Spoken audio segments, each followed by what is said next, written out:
네, 정치부 현장 기자가 대선 전국을 분석해드리는 대선 설명서. 오늘은 정치부 장세희 기자와 이 각 후보의 선거 막판 전략 짚어보겠습니다.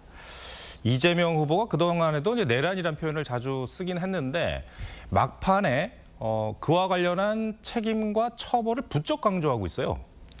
네, 그렇습니다. 이 후보는 윤석열 전 대통령은 물론이고 이를 묵인하거나 방조한 국무위원들도 책임을 물어야 한다는 점을 여러 차례 강조해왔는데요. 어제는 한 유튜브에 출연해 일부 국민의힘 의원들에 대한 수사 가능성을 언급했습니다. 계엄 당일 국회의원이 본회의장으로 가야지 왜 자꾸 밖으로 나오라고 하느냐며 통화 내역을 조사하고 계엄 해제 방해 여부도 엄중히 규명해 처벌해야 한다고 한 겁니다. 누구를 겨냥한 거라고 봐야 합니까? 일단 이 후보가 특정을 하지는 않았습니다. 당시 국민의힘 원내 지도부를 겨냥한 거란 해석이 나오긴 하는데요. 당시 국민의힘 한동훈 전 대표는 의원들에게 본회의장으로 와달라고 했는데 당시 원내 지도부는 당사로 모여달라는 서로 다른 지시를 내려 혼선이 빚어진 바 있습니다. 이 후보는 또 윤 전 대통령과 국민의힘이 내란뿐 아니라 북한의 도발을 유도했다는 외환죄까지 저질렀다며 형량이 사형밖에 없다고 말하기도 했습니다. 그런데 이제 이 후보는 정치보복 주장은 실체가 없다고 했고, 또 실제로 오늘 본인이 이제 대통령이 되면 첫날 야당 대표와 만나겠다 이런 말도 했는데, 그러니까 많은 분들이 이 메시지가 좀 헷갈린다 이렇게 얘기하시는 분들이 있더라고요. 네, 맞습니다. 민주당 관계자는 이번 선거가 비상계엄으로 치러지는 선거라는 점을 재확인하기 위한 차원이라고 설명을 했습니다. 하지만 후보 가족을 향한 공세와 유시민 작가의 실언 논란 등으로 선거의 성격이 흐려질 수 있다는 점을 우려한 것 아니냐는 시각도 있습니다. 민주당 핵심 관계자는 내란에 대한 책임 규명과 통합은 엄연히 구별해야 한다며 정치보복은 하지 않는다는 약속은 반드시 지켜질 것이라고 했습니다.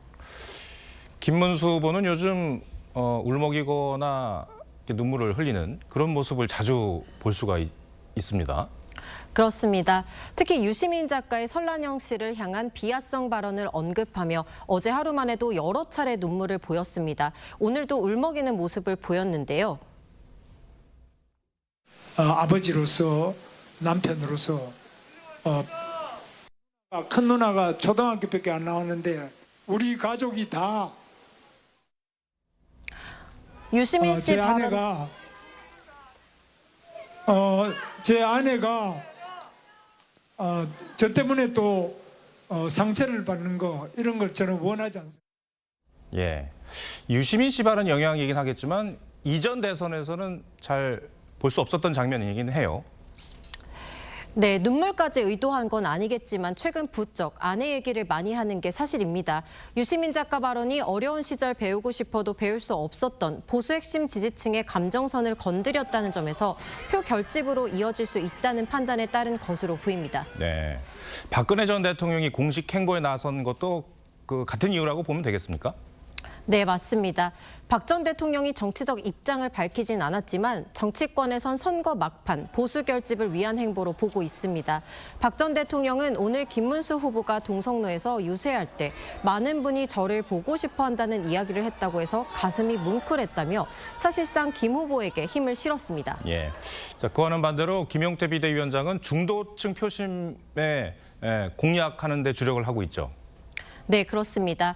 김 위원장은 오늘 국민의힘이 대통령의 당무 개입 금지를 명문화한 걸 거론하며 윤석열 방지 당원 개정이라고 강조했습니다. 윤 전 대통령이 탈당을 한 것도 사실상 출당이라며 윤 전 대통령은 국민의힘 근처에 얼씬도 하지 마시라는 말도 했습니다. 공식적으로 윤 전 대통령과의 절연을 선언한 셈인데 그동안 국민의힘에서 나온 윤 전 대통령 관련 메시지 가운데 가장 수위가 높다는 평가가 나왔습니다. 네, 알겠습니다. 장세희 기자, 잘 들었습니다.